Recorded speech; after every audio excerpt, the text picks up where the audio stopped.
respectueusement vous poser une question qui vous concerne personnellement, directement. Comment vous portez-vous? Je vais vous répondre tout de suite. Je ne vais pas mal, mais rassurez-vous, un jour, je ne manquerai pas de mourir. Allons, enfants de la patrie, le jour de gloire est arrivé. Contre nous de la tyrannie, l'étendard sanglant élevé, l'étendard sanglant élevé. Nous allons observer une minute de silence en hommage à la mémoire du général de Gaulle, dont le nom est déjà inscrit dans vos livres d'histoire. Une minute de silence.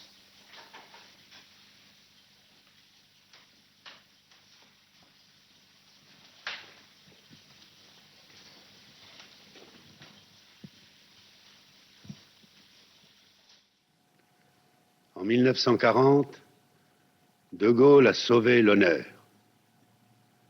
En 1944, il nous a conduits à la libération et à la victoire.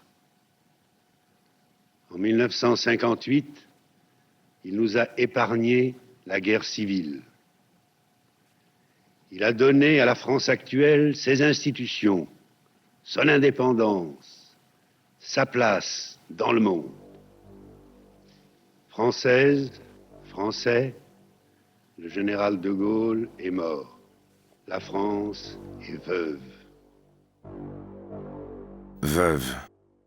Depuis le 9 novembre 1970. Une veuve abasourdie, éplorée, dont le malheur semble partagé par le monde entier. La France est veuve. Certes. Pourtant, elle avait déjà divorcé depuis déjà 1 an et demi. Après une romance tumultueuse de quelques décennies, avant que Marianne, gagnée par l'usure, ne répudie Charles, ce pater familias qu'elle juge vieillissant. Avant de lui offrir, le 12 novembre 1970, 2 funérailles. Une messe à Paris pour les grands de ce monde et plusieurs dizaines de milliers de Parisiens. Un enterrement, ailleurs, réservé à sa famille, ses compagnons, et une France qui n'était pas encore qualifiée d'en bas. Les derniers jours de Gaulle, c'est l'histoire d'une mise à la retraite brutale, parsemée de regards vers le passé, d'une volonté de continuer malgré tout à exister, de laisser la trace de son empreinte sur l'histoire.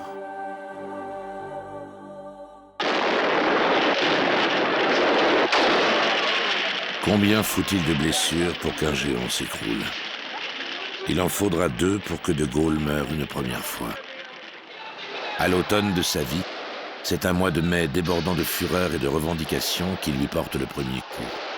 Nous sommes en 1968. De Gaulle et toute une classe politique croient encore penser épique. Une autre partie de la France aspire à changer d'époque. Il va peu à peu perdre sa légende aux yeux des Français. Il aura moins d'autorité naturelle. Elle a été bafouée. Elle a été bafouée par la gauche, elle sera bafouée par les foules de jeunes, et il s'est mis en question. De Gaulle vacille en mai 68. Il pense se rétablir à l'occasion d'un nouveau printemps. Décide de défier la défiance des Français. Rendez-vous est pris avec eux le 28 avril 1969. Un ultime coup politique contre cette partie du pays qui avait interprété 1 an avant sa propre version de Paris brûle-t-il. Si je suis désavoué par une majorité d'entre vous, ma tâche actuelle de chef de l'État deviendra évidemment impossible et je cesserai aussitôt d'exercer mes fonctions. Oui, 10 669 015. Non, 11 966 550. Le projet de loi référendaire n'est pas adopté. Dépêche AFP, le général de Gaulle communique « Je cesse d'exercer mes fonctions de président de la République. Cette décision prend effet aujourd'hui à midi. » Beaucoup de ceux qui l'ont approché de ceux de sa famille pensent qu'il a été tué, entre guillemets bien entendu, par ce référendum manqué et par le fait que le peuple français soit détaché de lui. Il a été atteint au fond de l'âme par les conditions de son départ. Entre 68 et sa mort, c'est une période de naufrage. Alors il a toujours dit, pour les autres, la vieillesse, c'est un naufrage, mais pour la sienne, c'est un naufrage humiliant. De Gaulle est oublié, voilà. C'est ça qu'il y a de pire. Pendant cette période, De Gaulle, c'est une ombre du passé. Après sa démission, De Gaulle aurait dit « Il faut partir puisque le peuple français s'est lassé de moi et que de mon côté, je suis lassé du peuple français. Je ne lui dois plus rien. » Il quitte la République pour le royaume de l'oubli et se retrouve à la Boisserie, un domaine acquis en 1934 à Colombey-les-Deux-Églises. Il lui reste un peu plus de 600 jours à vivre, et tous ces moments où les minutes ont parfois dû durer des heures, les heures des journées, les journées des semaines. Dans ce petit village de Champagne situé à égale distance de Paris et de la frontière allemande, là où lui et les siens protégeaient leur vie privée. Quelques jours seulement après sa démission, le général convoque Louis Blanc, diplomate et ancien chargé de mission à l'Élysée. Le retraité De Gaulle s'attelle au récit de ses mémoires. Il reste à Colombey à partir du 27 avril. Il me fait dire, dans les 48 heures qui suivent, parce que sont allés le voir son secrétaire général, qui était Bernard Tricot, qui est décédé, Xavier de la Chevalerie, qui était son directeur de cabinet, qui est également décédé. Il a dit à Xavier de la Chevalerie, si Blanc ne part pas en poste, dites-lui que j'ai besoin de lui pour les mémoires. Pour mes mémoires. Bon. Alors, quand le général disait si Blanc ne part pas en poste, ça voulait dire que Blanc ne parte pas en poste. Alors, j'ai immédiatement dit à la chevalerie, vous pouvez dire au général que je ne partirai pas en poste. Et là, très rapidement, dès la mi-mai, il a commencé à m'envoyer des demandes de documentation. Parce qu'au fond, le besoin qu'il avait, c'était, à Colombey, il n'avait aucune archive. Au départ, il a peut-être pensé qu'on allait encore le rappeler.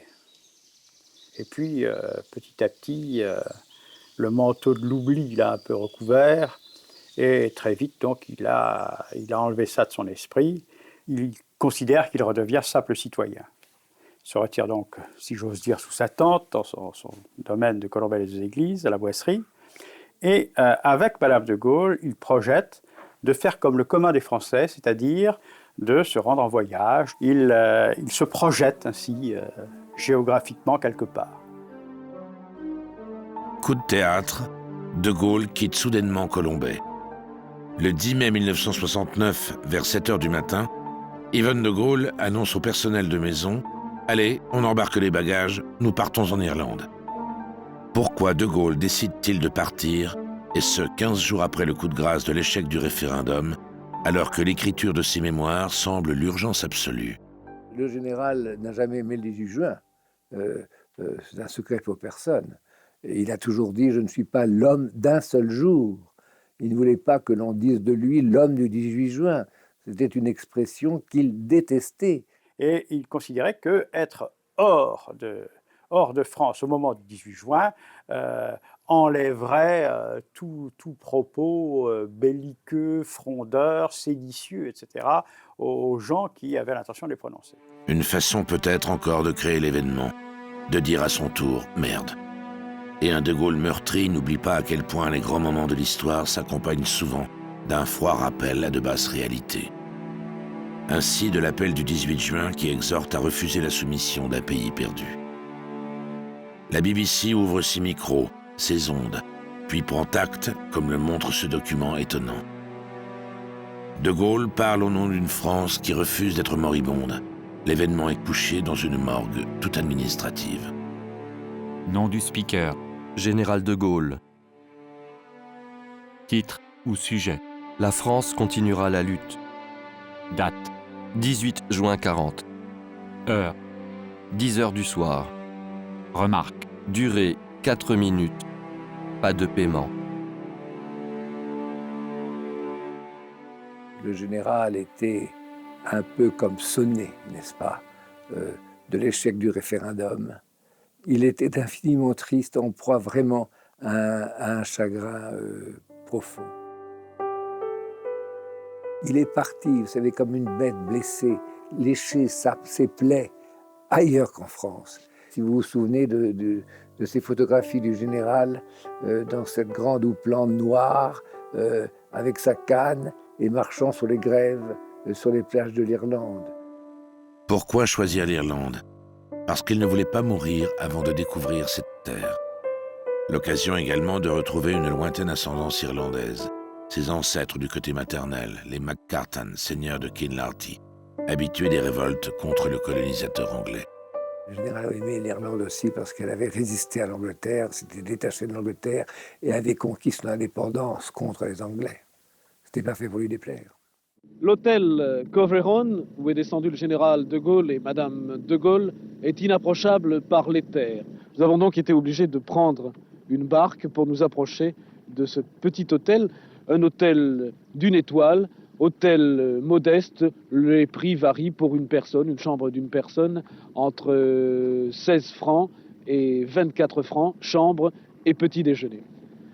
Évidemment, vous voyez là une barque de police. Nous avons toujours un Saint-Bernard qui nous suit, même lorsque nous sommes à pied. Et je dois dire que les policiers ne veulent pas que l'on franchisse une certaine limite. Ceux qui ont suivi ce voyage en Irlande ont évoqué le général qui, sur un petit poste à transistor qui appartenait à M. Bittard, qui était un conseiller d'ambassade en Irlande, un conseiller français d'ambassade, le général écoutait sur son petit poste à transistor, écoutait les informations qui venaient de France. Et c'était extraordinaire, ce grand homme qui venait de quitter le pouvoir, qui, sur ce poste réducteur, écoutait les infos qui venaient de son pays, qui venaient de le désavouer d'ailleurs. Le maire de Colombelles et Deux Églises n'a pu cette fois saluer le général de Gaulle qui a voté par procuration. Monsieur Pompidou, très largement en tête de ce ballottage, déclarait aussitôt les résultats connus. Ma première pensée sera pour les électeurs et les électrices qui m'ont apporté massivement leur voix.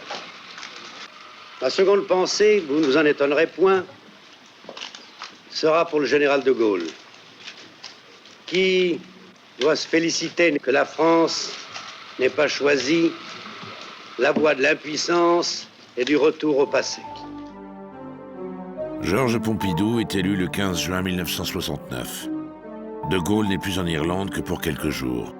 Mais le 17 juin, à 17h, il a rendez-vous avec un autre rebelle. L'ancien chef de la France libre est reçu par un des anciens chefs de l'insurrection irlandaise, Eamon de Valera.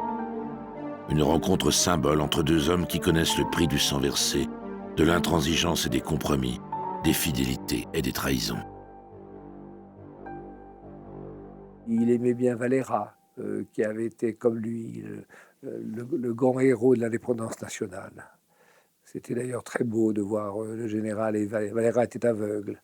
Et c'est le général qui ne voyait pas non plus très bien à cette époque-là, mais Valera était à son bras, n'est-ce pas? Alors, je les voyais passer dans le parc, tous les deux. C'était très, très émouvant.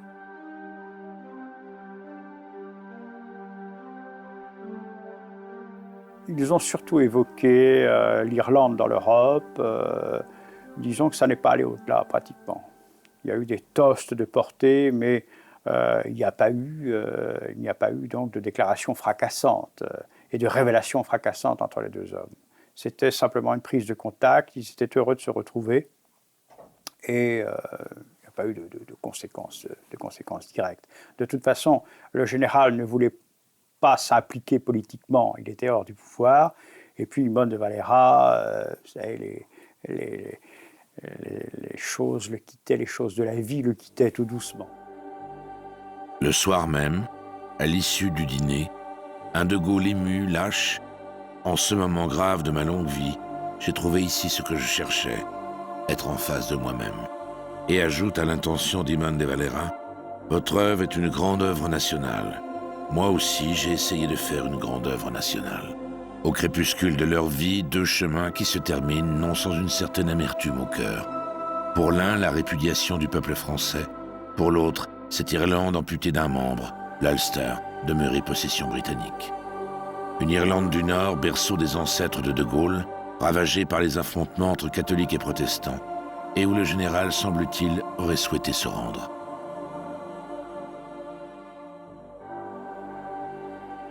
Il a pensé aller en Irlande du Nord. Il a bien pensé le faire, mais on l'en a un peu dissuadé.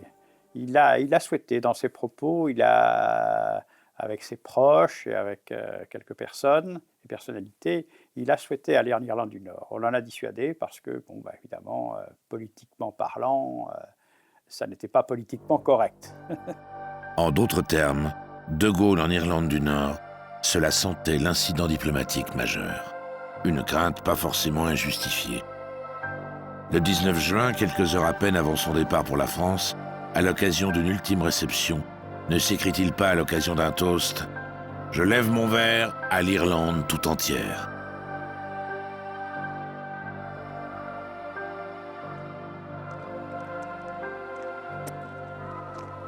Le voyage aura duré près de 6 semaines. Le 19 juin, les paysages irlandais cèdent la place à ceux de l'Est de la France. Le jour même, De Gaulle est de retour à Colombey. Dorénavant, sa vie se déroulera presque exclusivement à la Boisserie, rythmée par des journées uniformes, des horaires immuables, et cet ultime but, ses mémoires. Et je l'ai revu à Colombey pour la première fois au début du mois de juillet. Voilà. Et là, je l'ai trouvé comme il était toujours, très, très souverain, très posé, extrêmement gentil, tout à fait agréable et soucieux de travailler à la publication de ses discours et à la rédaction de ses mémoires. C'est un homme dont on avait l'impression qu'il avait été blessé, mais qu'il avait trouvé son équilibre et qu'il était tout à fait prêt à travailler. J'arrivais, on disait au général Blanc est là, et à l'heure dite, le bureau s'ouvrait, je rentrais dans son bureau. Ça s'arrêtait à 1 heure.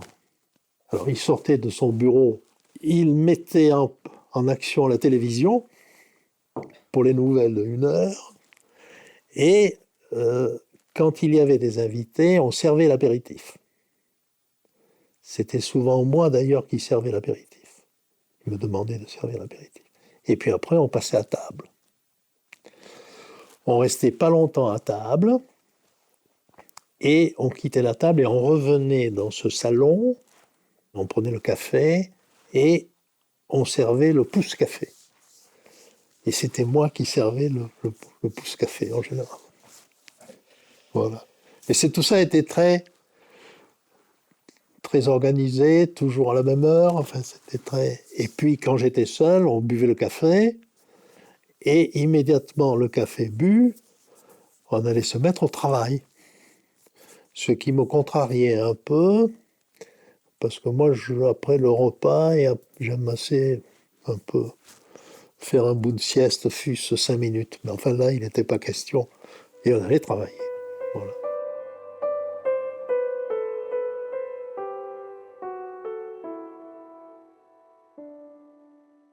Deux ou 3 mois après la retraite à Colombey et après le voyage en Irlande, je suis allé voir Couve de Murville.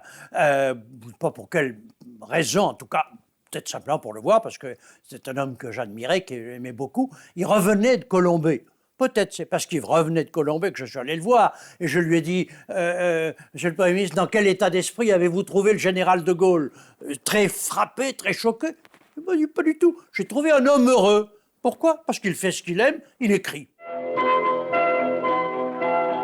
Monsieur le curé de l'unique église de Colombey les Deux Églises a coutume de dire « Ici, c'est un peu comme à Ars. Il n'y a rien à voir, mais on vient tout de même. » Colombey, ce serait plutôt le Lourdes du gaullisme. Le commerce local, en l'occurrence surtout le café-tabac de Jeannine, bénéficie quelque peu de cet apport de devises intérieures et parfois étrangères. C'est dans cette boutique que nous vous conseillons d'aller pour avoir la meilleure vue de la Boisserie. Le président de la République est visible le dimanche à 11h30 dans l'église où M. et Mme de Gaulle ont leur prie-dieu et où les fidèles feignent de ne pas remarquer leur présence. Il y avait 2 généraux de Gaulle. Le général de Gaulle, la France, je le répète souvent, pour qui rien n'était ni trop grand ni trop beau, et puis le général de Gaulle, le simple citoyen qui voulait vivre comme tout le monde, tranquillement, simplement. D'abord, le général était très, très, très simple dans sa vie quotidienne.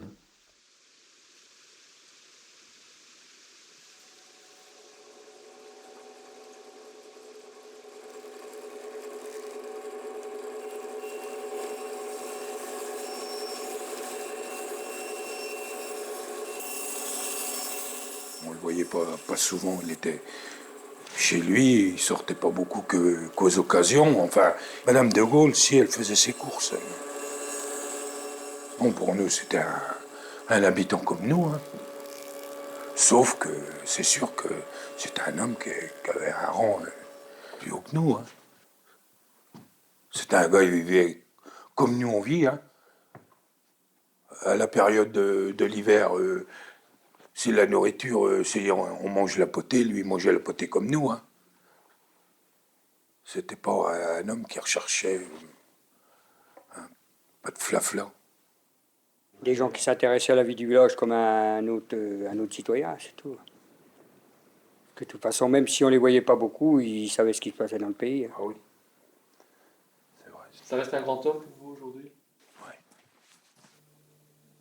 Plus que certains politiciens à l'heure actuelle. Parce que là, non.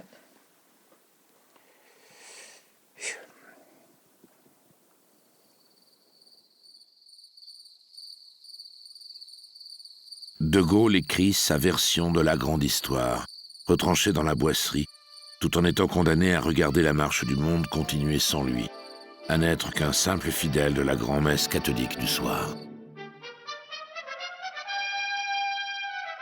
Que contemple-t-il? Les Américains qui s'acharnent à patauger dans les gigantesques bourbiers qu'est devenue la guerre du Vietnam.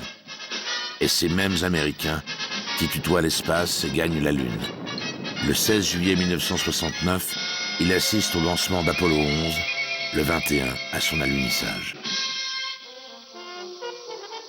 Une consolation, le 1er octobre, il peut voir son enfant dépasser le mur du son.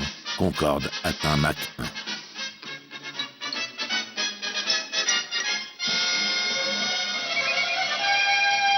Mais que peut-il ressentir quand d'autres hommes, des inconnus, surgissent dans l'histoire pendant que les grandes figures de sa génération, elles, disparaissent? Ainsi, en septembre, un coup d'État en Libye amène au pouvoir un certain colonel Kadhafi, alors que le même mois meurt Ho Chi Minh. L'oncle Ho, l'ancien ennemi, un des artisans majeurs de l'échec de l'oncle Sam et de la défaite française en Indochine, celui que le général aurait aimé rencontrer pour une paix des braves. Ho Chi Minh meurt à 79 ans, l'âge du retraité de Gaulle. Se demande-t-il seulement parfois quand et comment la mort va à son tour le frapper? Je crois qu'il n'avait pas peur de la mort. Ce qui l'ennuyait dans la mort, c'est qu'elle l'empêchait de terminer son travail. Et malgré tout, il avait le sentiment que pouvait lui arriver ce qui était arrivé, je crois, mais j'en suis pas sûr, à son père, et certainement à l'un de ses frères, c'est-à-dire une rupture d'anévrisme. C'est-à-dire, il avait le sentiment que tout pouvait lui arriver d'un moment à l'autre. Ça, je crois que chez lui, c'était...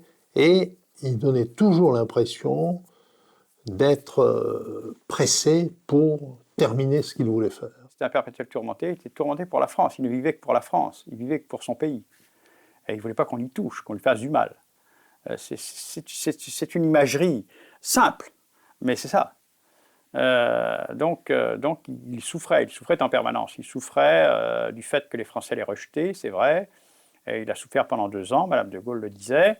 Mais il a un petit peu moins souffert, vous savez, avec la patine du temps, avec l'action dissolvante du temps. Il a un peu moins souffert petit à petit. Et puis, je vous dis, se plonger dans ses mémoires. Et l'écriture lui était d'un grand soutien, d'un grand soulagement moral.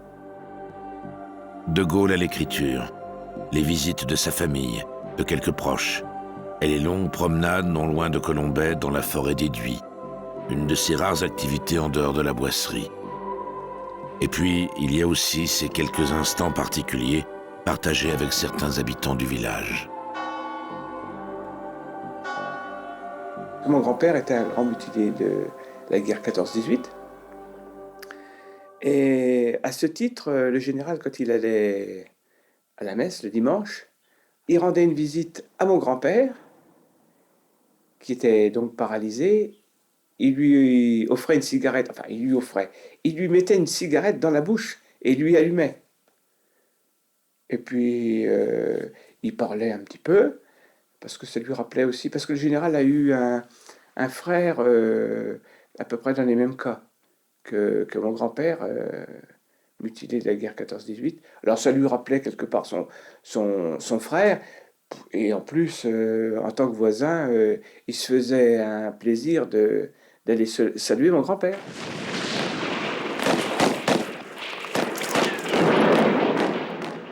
Vous pensez qu'il parlait d'un peu de la Grande Guerre, justement, de la guerre 14-18? Oh, oui, sûrement, oui.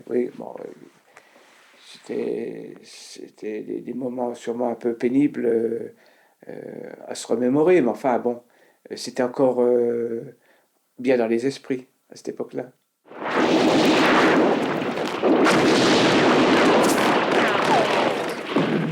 Ce bourgeois du Nord qui avait vécu dans un milieu assez fermé, assez étroit, à tout point de vue. Je pense que les ouvertures qu'il a eues sur la nation, son caractère multiforme, je pense que c'est la guerre de 14 qui lui a ouvert les yeux. Parce qu'il était lieutenant, c'est-à-dire au fond, au début de la guerre, c'est-à-dire un grade relativement subalterne, et il était là mêlé avec ce qui fait la France, c'est-à-dire à l'époque les agriculteurs, qui étaient la majorité des Français, les ouvriers. Et il n'était pas du tout avec les petits bourgeois de l'île, il était avec ce qu'était la nation française à ce moment-là, et il a rencontré là le peuple français, il a vécu avec lui dans la tranchée. Il avait été blessé à Douaumont, devant Douaumont, au moment d'une offensive allemande. Il avait été laissé inanimé, puis un soldat allemand en passant lui a donné un coup de baïonnette. Et je pense que s'il avait su qu'il avait devant lui le futur général de Gaulle, ce soldat allemand l'aurait définitivement achevé. Et même, je pense que les médecins qui l'ont bien soigné en Allemagne, après, s'ils avaient su entre les mains ce qu'allait devenir le jeune capitaine de Gaulle, peut-être qu'ils l'auraient soigné différemment. Ni les guerres, ni les attentats n'auront eu raison de Gaulle. Autant de bras d'honneur en réponse aux invitations à descendre 6 pieds sous terre. La mort s'en fout. Elle n'a plus longtemps à prendre son mal en patience et observe tranquillement l'ancien chef d'État écrire et se contenter de régler ses petits problèmes de propriétaire. Nous étions en phase finale de remembrement. Et j'allais rentrer en possession de terres que j'exploitais et qui allaient lui appartenir. Et je voulais me mettre d'accord avec lui sur ce qu'il fallait faire ou pas sur ces terrains. Et j'ai demandé à le rencontrer, donc le 15 avril 1970. J'ai demandé à le rencontrer par l'intermédiaire de son chauffeur. Son chauffeur, il a été demandé au général. Et pour faire voir qu'on ne rentrait pas à la boisserie comme dans un moulin avant, bien qu'étant de Colombey, le général a posé la question pour quelle raison je voulais aller le voir. La nuit précédente, je n'ai pas dormi de la nuit, je ne savais pas comment j'allais m'y prendre pour m'entretenir avec le général. J'avais 23 ans à l'époque, j'ai mon certificat d'études, c'est tout, et je ne savais pas comment j'allais m'y prendre et surtout que c'était moi qui lui demandais audience. C'était à moi à causer le premier. Mais le général m'a tellement bien mis à l'aise, il s'est mis à m'apporter, il m'a fait asseoir dans son bureau, il m'a offert une cigarette, un verre de Mirabelle, il m'a demandé ce que je voulais, je lui ai donné la raison, il m'a répondu aussitôt, et puis on s'est mis d'accord, quoi. Et une fois l'accord passé, l'entretien a duré 2 minutes, 3 minutes maximum. Je ne savais plus quoi faire. Je paniquais, je ne savais plus quoi faire. Il s'est levé. Il a dit « Je vous laisse, monsieur Piot ». Donc je me suis levé. Machinalement, ce paquet de cigarettes, il l'avait laissé devant moi. En me levant, je prends le paquet de cigarettes, je l'ai mis dans ma poche. Et quand je m'en suis rendu compte, je l'ai ressorti sur la table. Le général l'a vu, il a souri. Et puis c'est tout. En quittant la boisserie, ce 25 avril 1970, René Piot ne se doute pas qu'ils se reverront dans quelques mois pour un ultime rendez-vous. Quelques semaines plus tard, le général, lui, part pour une de ses dernières rencontres avec l'histoire. Pas avec la date du 18 juin, cette mal-aimée qui approche, mais avec l'étranger. Toujours en pleine rédaction de ses mémoires, il décide de quitter la Haute-Marne. Le 3 juin, les de Gaulle quittent Colombey direction l'Espagne. L'Espagne était un pays fait pour lui plaire. C'était un pays à la nature âpre, au plateau dénudé et désertique. Le 18 juin 1970, il a passé dans un endroit extraordinaire, dans un petit village espagnol qui était à une trentaine de kilomètres de Marbella, qui s'appelait Jaén. Il était dans un hôtel qui était un petit refuge de chasseurs au bouquetin. Toute la journée, il travaillait, il ne sortait que le soir, à la fraîche, car il faisait chaud, n'est-ce pas, dans cette Andalousie. Et en fin de compte, ravi de ne pas avoir à subir les honneurs du 18 juin.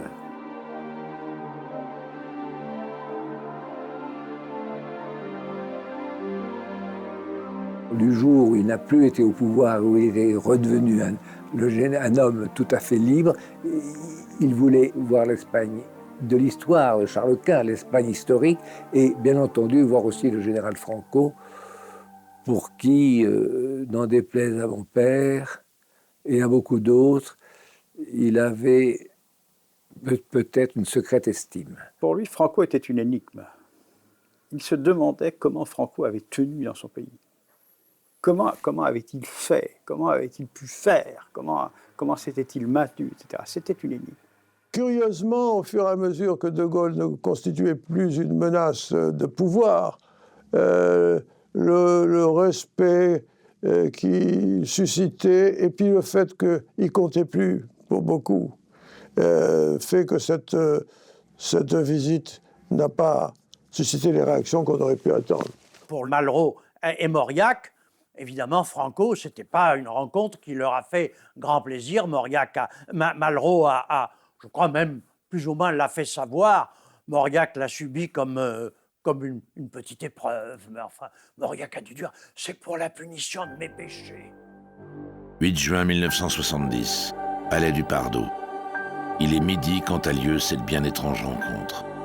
L'entretien entre les deux hommes se déroule dans le bureau du Caudillo, en privé, ou presque.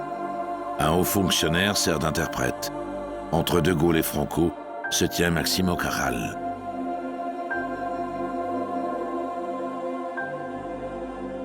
Je crois que De Gaulle était plus, du point de vue intellectuel, plus consistant, si on peut dire. Franco avait une voix très, en espagnol on dit aflautada, peu aiguë, assez désagréable. Hein?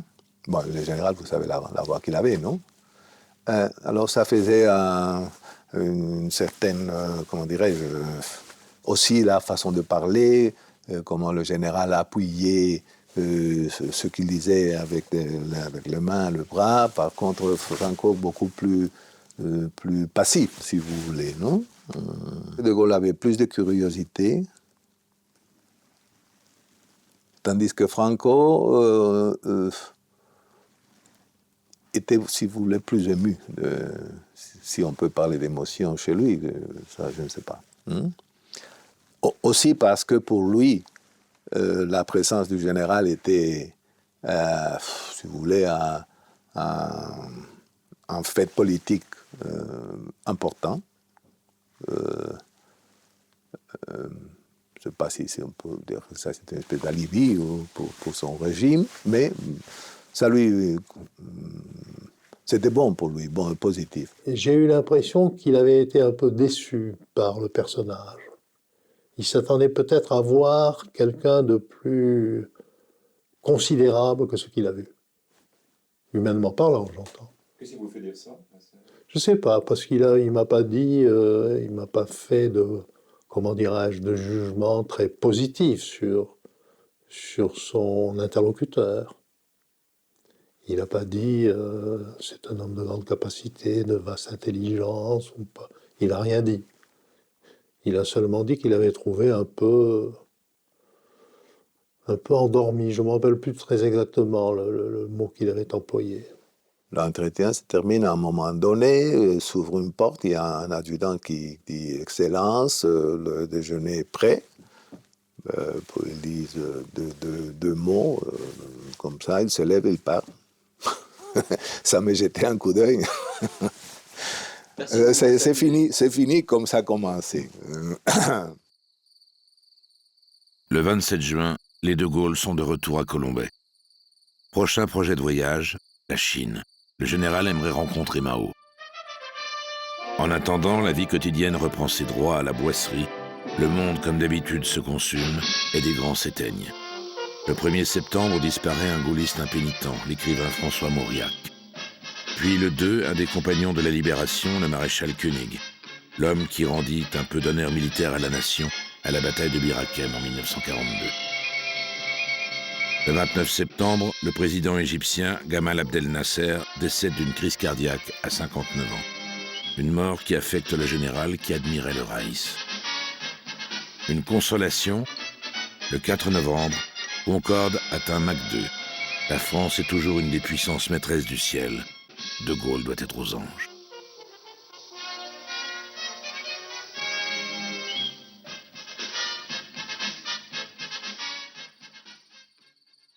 Il n'a plus que quelques jours à vivre. Au moment où il triomphe de nouveau, depuis début octobre, il s'extirpe de l'oubli dans lequel la France le confine. Le politique n'existait plus. De Gaulle revient sur le devant de la scène en écrivain. Notre seule consolation, pour faible qu'elle soit, sera d'avoir suggéré au général de Gaulle d'avancer la date de publication des Mémoires d'Espoir, qui était primitivement fixée au 20 novembre 1970. Sans cela, l'écrivain Charles de Gaulle n'aurait pas assisté à la publication de son œuvre. Nous espérons lui avoir donné une joie dont nous ne pouvions pas imaginer qu'elle serait l'une des dernières. À un moment, on travaillait dans son bureau, j'entendais une sorte de sifflement. Je me disais, tiens, il y a un oiseau qui est en train de chanter quelque part, et c'était le général qui sifflotait. Il sifflotait. Il était assez content du travail qu'il avait fait, de l'accueil qui avait été réservé à ses mémoires et qui avait été tout à fait massif. Et c'est la dernière fois que je lui ai parlé. De Gaulle en plein renouveau. Son succès littéraire ne lui fait pas oublier pour autant d'autres préoccupations. Le 9 novembre, il demande à revoir son voisin, René Piot. Après l'emmembrement, le général a tout récupéré autour de sa boisserie, ce qui est normal. Et donc je passais fermier du général. Et le général, il m'a demandé à le voir, il ne voulait plus avoir de fermier. C'est pour ça que je l'ai rencontré le jour de sa mort. J'étais reçu chez lui dans son bureau pour donner mon accord de supprimer ce bail qui nous liait tous les deux.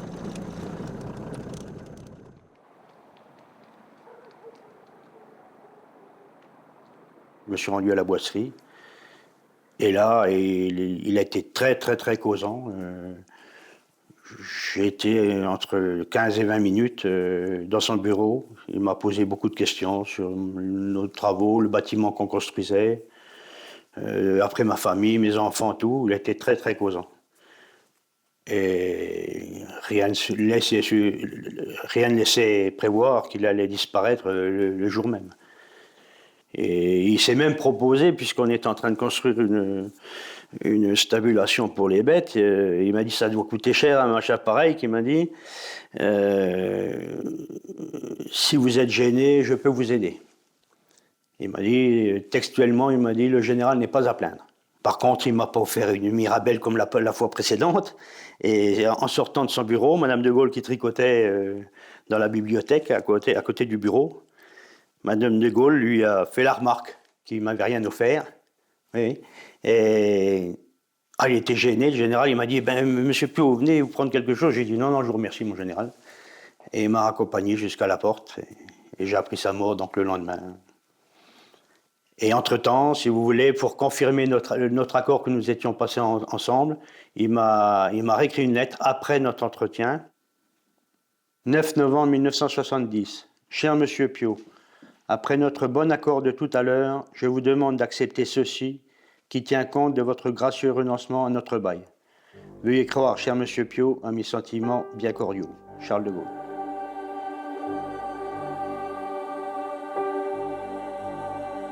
Un de ses derniers écrits, auquel de Gaulle joint un chèque. un geste, un de ces derniers envers les autres.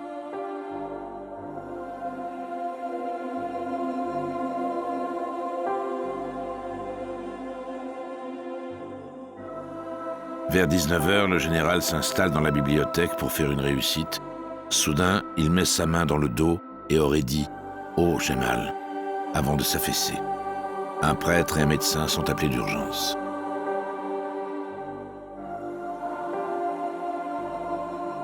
Je me posais des questions à savoir ce que j'allais trouver. Compte tenu de l'âge du général, compte tenu de ses antécédents, je pensais qu'il pouvait faire un accident vasculaire cérébral aigu, un infarctus, et que j'aurais certainement des dispositions rapides à prendre, du style évacuation, etc. Je me suis précipité dans le salon où le général était étendu sur un divan, encore vivant mais inconscient.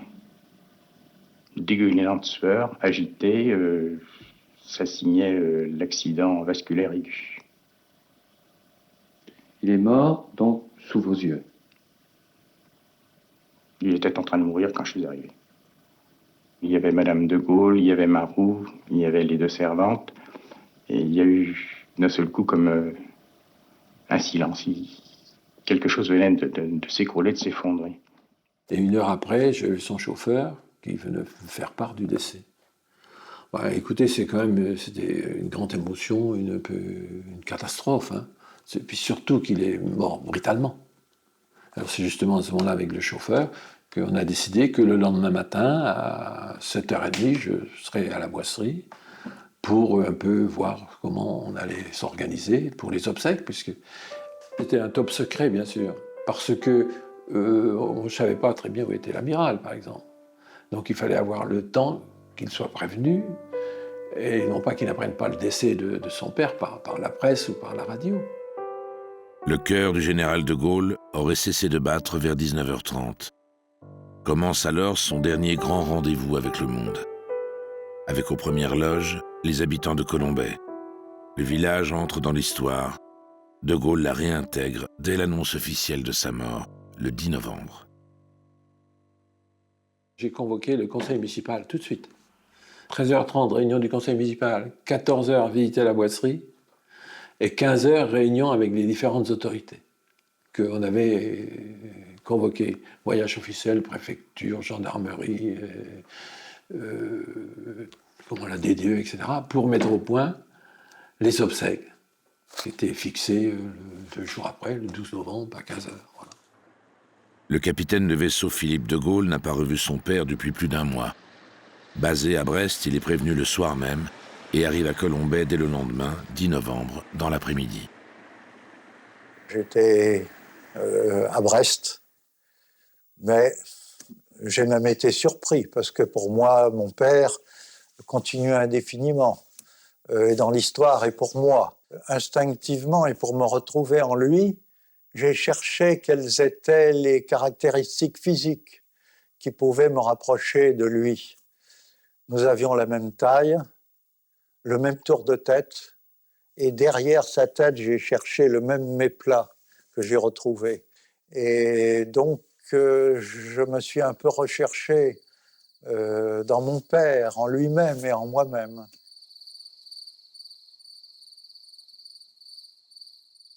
C'est moi qui ai proposé au général de Boissieu de faire porter le général par des jeunes. Il m'a semblé que c'était quelque chose de très symbolique et de très bien. Le vieux général, mais vieux, je dis avec beaucoup de guillemets, le général porté par des jeunes. Ça me semblait très bien. Donc ça s'est bien arrangé avec 12 jeunes qui portaient le général. On pensait d'abord que ce serait plutôt des Saint-Cyriens qui auraient l'honneur de porter le général. Pour moi, c'était un grand honneur. Il passait tous les 15 jours devant la porte de mes parents et ça arrivait quelquefois qu'il arrêtait pour dire bonjour à mes parents. J'étais un peu stressé quand même parce que ce que j'avais peur, c'était de mal faire. D'autant plus que comme j'étais petit, je me trouvais devant. C'était une journée inoubliable, on s'en rappellera toujours.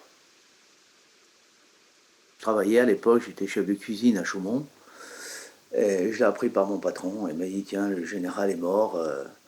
Et puis quelques heures après, mes parents m'ont téléphoné, m'ont dit « Écoute, tu es désigné par la famille de Gaulle pour porter le cercueil du général. » Alors là, ça a été un peu comme Gérard, un peu le problème. Mon patron ne voulait pas que je vienne. Alors je lui ai dit « Écoutez, j'ai déjà fait quelques maisons, je suis toujours parti en bons termes. Si là, vous me refusez, je rends mon tablier parce que je ne peux pas dire non à la famille. » Avant, on nous a fait un petit peu répéter pour savoir comment on devait s'y prendre, comment les positions, ce que l'on devait faire. On était à l'église, on a répété à l'église. Disons qu'il fallait faire une certaine coordination aussi entre la sortie du cercueil pour le mettre sur le BR, le redescendre, enfin, tout état de manœuvre, faire ça à peu près, que ce soit à peu près harmonieux quand même, que ce soit pas de désordre. Puis marcher au pas, mais tout compte fait, c'est venu... je pense que c'est l'émotion qui nous a guidés tous. On n'a pas fait pas de faux pas. Hein.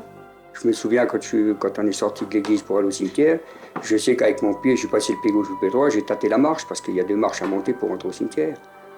J'avais peur des fois de louper la marche et puis si je tombais ou je ne sais pas, j'aurais pas voulu tomber. J'aurais l'air un peu couillon quand même.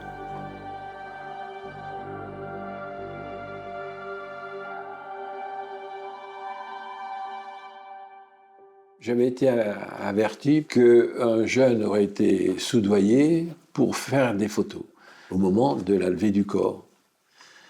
Alors je me mets en rapport avec la gendarmerie qui devait rassembler tous les jeunes. Il me rassemble les jeunes, il est convenu qu'ils viendront chez moi au moment de les emmener à la boisserie pour prendre en charge le cercueil. Alors ils passent chez moi, je les reçois l'un après l'autre, bien sûr, je leur explique gentiment ce qui se passe, je leur dis qu'il n'y aura aucune conséquence, même que si c'est celui, s'il y en a un qui a le fameux pocket, ce petit appareil photographique, bon, il me le dit gentiment et puis c'est tout, ça s'arrêtera là. Donc je les ai passés tous à la fouille et ils ont été pas choqués, ils m'ont rien dit après. Et puis ils sont pas montés dans le car des gendarmes qui les emmenaient directement à la boisserie où ils prenaient. Donc là, tout le monde était tranquille. Autrement, on aurait eu un scandale extraordinaire. Vous vous rendez compte ? Des photos prises à la boisserie avec Madame de Gaulle, tout ça, au moment de la levée du corps, mais c'était un scandale intolérable. Puis le maire n'aurait pas été bien logé dans l'affaire.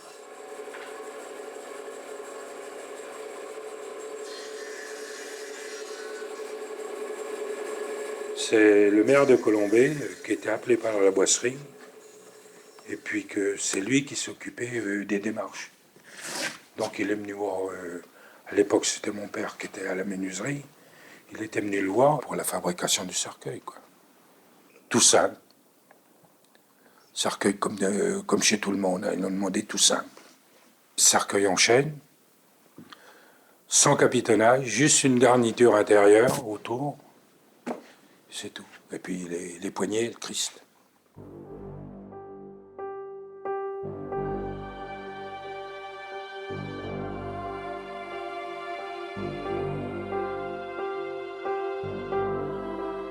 À l'époque, j'étais enfant de chœur et j'ai eu l'honneur et le privilège de pouvoir servir à son enterrement. Servir, comme on disait, donc enfant de chœur. J'étais à la droite de l'abbé Jaugé. Donc j'avais le cercueil qui était en face de moi, avec les Saint-Cyriens autour, la famille qui était en face. Et ça a été une cérémonie où j'en ai gardé à peu près tous les détails, avec une ambiance extrêmement particulière, un village qui avait été envahi. Vous savez, le village de Colombey, c'est un village de 400 habitants.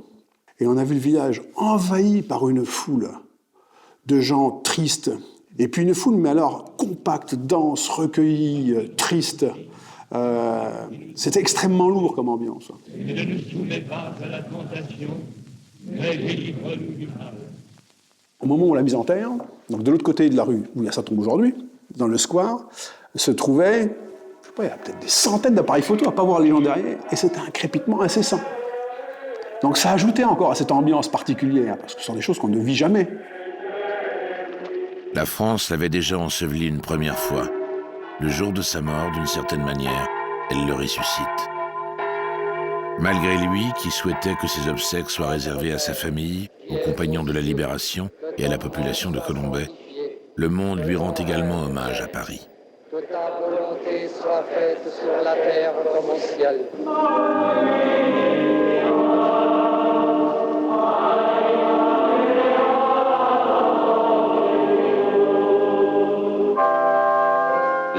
et la pluie enveloppaient l'Arc de Triomphe lorsque des milliers d'hommes et de femmes se sont trouvés réunis dans une même pensée. Entre l'appel de juin 40 et ce jour de deuil national, tant d'événements retentissants ont marqué l'histoire de la France et la vie de Charles de Gaulle que sa légende ne pourra que se prolonger très loin dans l'avenir.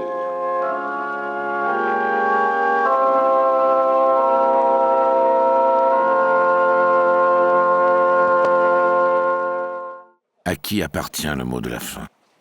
Aux millions de pèlerins venus du monde entier qui ont défilé devant la tombe des De Gaulle, trimballant curiosité touristique, nostalgie, respect et idolâtrie?